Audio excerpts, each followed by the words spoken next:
Sandeep Warrier Palakkad DCC ഓഫീസിലേക്ക് എത്തുകയാണ്. ഈ തെരഞ്ഞെടുപ്പിലെ ഏറ്റവും വലിയ രാഷ്ട്രീയ നാടകങ്ങൾ സന്ദീപിന്റെ പാർട്ടി മാറ്റമായിരുന്നു. സന്ദീപിന്റെ വാക്കുകളിൽ സന്ദീപ് വാര്യർ ഏതുവരെ പോകുമെന്ന് നോക്കാം. സന്ദീപ് വാര്യർ ചീള് കേസാണ്. സന്ദീപ് വാര്യർ ഒന്നുമല്ലാത്തവനാണ്. ഒരു സന്ദീപ് പോയാൽ 100 സന്ദീപ് വരും. ഇതൊക്കെയാണല്ലോ പറഞ്ഞിരുന്നത്.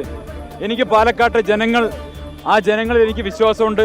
അവർ തന്ന സ്നേഹത്തിന് ഒരുപാട് നന്ദിയുണ്ട്. ഇവിടെ ബഹുമാനായിട്ടുള്ള KPCC പ്രസിഡന്റ്, ബഹുമാനായിട്ടുള്ള പ്രതിപക്ഷ നേതാവ്, പ്രിയപ്പെട്ട ഷാഫി പറമ്പിൽ, പ്രിയപ്പെട്ട ശ്രീകണ്ഠേട്ടൻ, പ്രിയപ്പെട്ട തങ്കപ്പേട്ടൻ, ഇവരുടെ എല്ലാവരുടെയും നടത്തിയിട്ടുള്ള ഉജ്ജ്വലമായ തെരഞ്ഞെടുപ്പ് പ്രവർത്തനമുണ്ട്.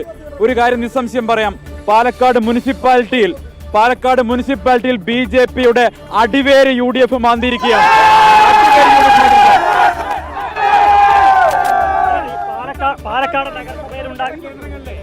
സന്ദീപ് വാര്യർ തത്സമയം പ്രതികരിക്കുന്നത് ടെലിവിഷനിൽ കണ്ടുകൊണ്ട് BJP സ്ഥാനാർത്ഥി C കൃഷ്ണകുമാർ ഇരിക്കുന്ന ദൃശ്യങ്ങളും സ്ക്രീനിൽ കാണാം. സന്ദീപ് വാര്യർ ചീള് കേസാണ്. ഒരു സന്ദീപ് പോയാൽ 100 സന്ദീപ് വരും. മനസ്സിലായല്ലോ?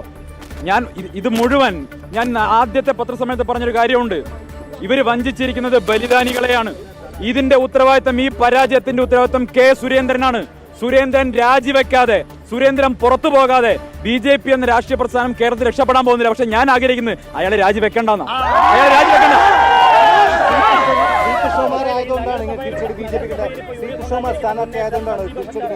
എന്താ സംശയം? പാൽ സൊസൈറ്റിയിൽ ഇലക്ഷൻ നടന്ന കൃഷ്ണകുമാർ, പഞ്ചായത്തിൽ ഇലക്ഷൻ നടന്ന കൃഷ്ണകുമാർ, മുനിസിപ്പാലിറ്റി ഇലക്ഷൻ നടന്ന കൃഷ്ണകുമാർ, പാർലമെന്റ് ഇലക്ഷൻ നടന്ന കൃഷ്ണകുമാർ, നിയമസഭ ഇലക്ഷൻ നടന്ന കൃഷ്ണകുമാറും ഭാര്യയും മാത്രമാണ് പാലക്കാട്ടെ BJP എന്ന് എഴുതിക്കൊടുത്ത ഈ BJPയുടെ നേതൃത്വം തന്നെയാണ് ഈ പരാജയത്തിന്റെ ഉത്തരവാദികൾ. K സുരേന്ദ്രനെയും അദ്ദേഹത്തിന്റെ സംഘാംഗങ്ങളെയും മാരാർജിമെന്ന് അടിച്ച് പുറത്താക്കി ചാണകവെള്ളം തെളിച്ച് ശുദ്ധീകരിക്കാതെ ആ പാർട്ടി കേരളത്തിൽ രക്ഷപ്പെടാൻ പോകുന്നില്ല. ആ പാർട്ടി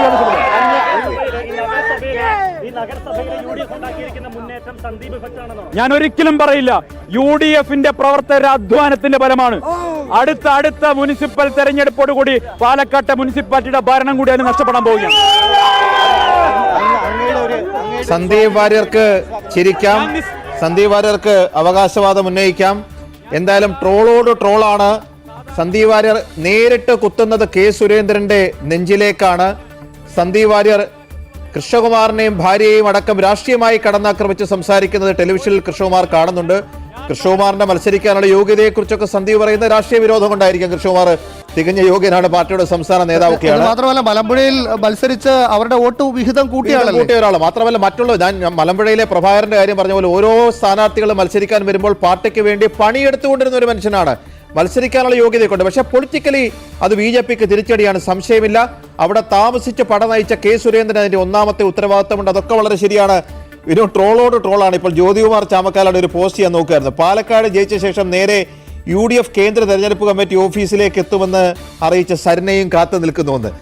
ചാമക്കാലയായിരുന്നല്ലോ മുഴുവൻ കാര്യങ്ങളും ക്രോഡീകരിച്ചതും. ജ്യോതികുമാർ ചാമക്കാലയായിരുന്നു അവിടെ നേതൃത്വം നൽകിയിരുന്നത്.